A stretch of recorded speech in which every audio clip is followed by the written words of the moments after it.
What's up, YouTube? It's Josh. This is the Den of Nerds. Today's video is going to be all about Superman coming to the CW universe via Supergirl Season 2. So, in case you haven't heard, Supergirl is moving from CBS to the CW universe, and they are casting someone to play the role of Superman in episode 1 of Season 2 of this Supergirl. So, I'll be honest with you guys, I never really watched Supergirl. I never got into it.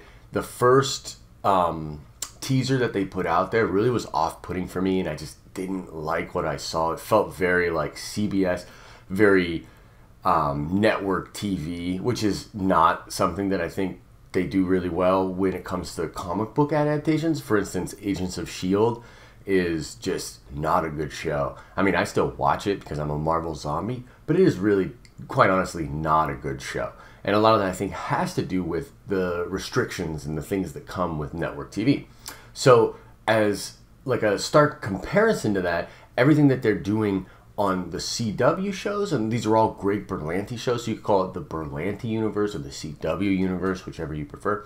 But all of the things that they are doing on those shows are amazing. Like, they're really, really cool. In fact, I think, honestly, that if it weren't for the Netflix Marvel shows, the CW universe shows for comic books are the best adaptations out there, the best serialized adaptations of comic books. They have like all of the flavor and the spices of the comics, and they also, because they're serialized and connected, they feel like issues. It feels like you are reading issues, and then when they have their crossovers, their events, their arcs, it's just a really, really great adaptation. So if you've not ever watched the CW shows and you're a comic book fan or just a general nerd, what are you waiting for? Like, these shows are amazing. I'm telling you, go watch those shows.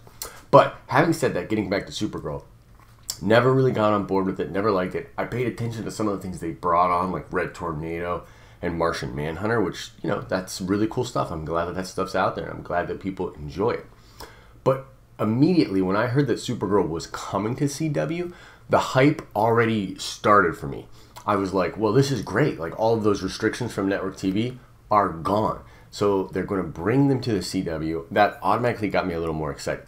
Then when I heard that they are casting Superman for this new Supergirl that's going to be on CW, the hype went through the roof. I cannot explain to you, well, at least I'm going to try to in this video, why it is so awesome that Superman is coming to the CW universe. It's kind of crazy, the timing of this when you think about it. Is it possible that Jeff Johns taking a more of a producer role, kind of a bigger role at DC Entertainment, is this possibly the reason that they are pulling back the restrictions that they had on these CW shows?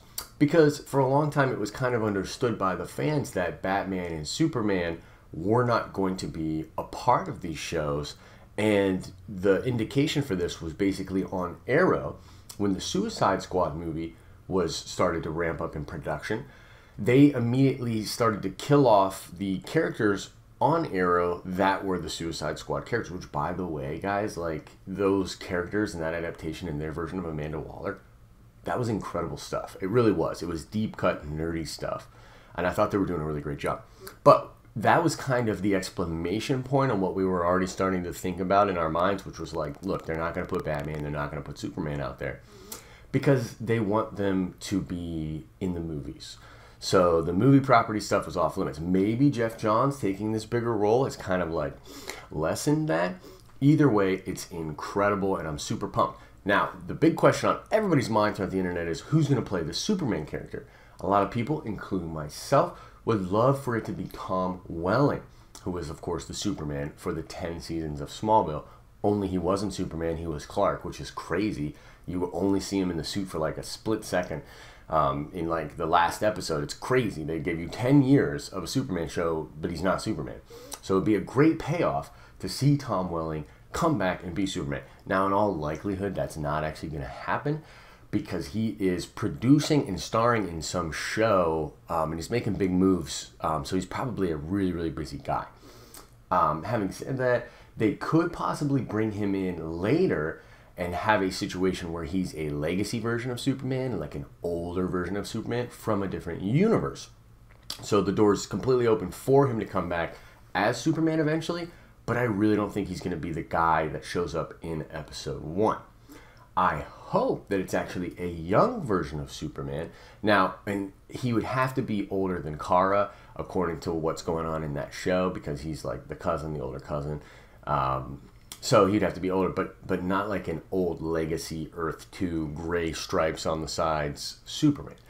I would like that because I really do believe that there's an opportunity here in the DC CW shows to start to do a version of the Justice League with some of the heavy hitters. Now, they've already done deep cut. This is one of the reasons I love the CW shows. They are not afraid to go deep cut, super nerdy comic book for their characters. I mean, Legends of Tomorrow has Rip Hunter. They just dropped the Justice Society in the last episode of that show.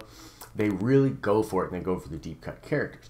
But having Superman come into the show can start to open up the doors for characters like Wonder Woman, for characters like Batman, and for characters like Green Lantern. Now, I don't think that you're going to see some of the really big headers like the Trinity, Wonder Woman, and Batman just come right along because Superman's in there, but it does open the door for that possibility. And on a side note, if you've been paying attention to these shows, the one big DC character that has kind of always been a part of the background in these shows has been Hal Jordan. They tease him a lot, especially in Flash. And I don't remember exactly which show it was, but they talk about a pilot that has gone missing that was working for Ferris Air. So like that's Hal, like 100% that's how they're talking about Hal. So wouldn't it be cool, like if you're kind of trying to do the timeline math in your head, Hal goes away, kind of becomes the Green Lantern, and if you're talking about the new 52 Justice League, he comes back, there's a Batman, they're all kind of new to their character roles, they don't have that relationship, and they start to come together to handle this really big threat that ends up being Darkseid. So it would be kind of cool to see that if they can line up the timeline, if Hal has just been gone this whole time, from the time that they mention it to the time that they can bring him back, it would be super cool for them to start to bring together those pieces and give us more of a legitimate Justice League on the CW universe. Alright guys, so it's time to check your nerd card. We're going to go Dragon Ball Z again because I'm so hyped about the future Trunks arc that's going on right now. So here's the question. What is the name in Dragon Ball Z of the dragon that is summoned from the Namekian Dragon Balls? Not Shenron, who is of course summoned by the Earth Dragon Balls, but the dragon that is summoned from the Namekian Dragon Balls. Answer the question in the comment section below. Like this video if you think it was awesome. Subscribe to the channel if you like this sort of content. I'm going to be doing a ton of videos with similar type content. And I hope you guys are having an awesome and nerdy day. See ya!